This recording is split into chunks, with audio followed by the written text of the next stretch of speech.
Hi, in front of me is OPPO A79 and today I would like to show you how you can turn on or off auto rotation. Begin by going into tab menu and looking for auto rotate shortcut.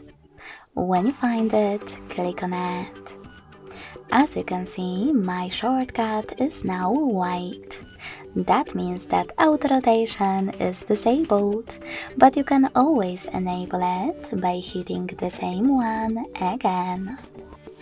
If you want to, you can also go into settings, scroll down just a bit, access display and brightness, and then scroll all the way down.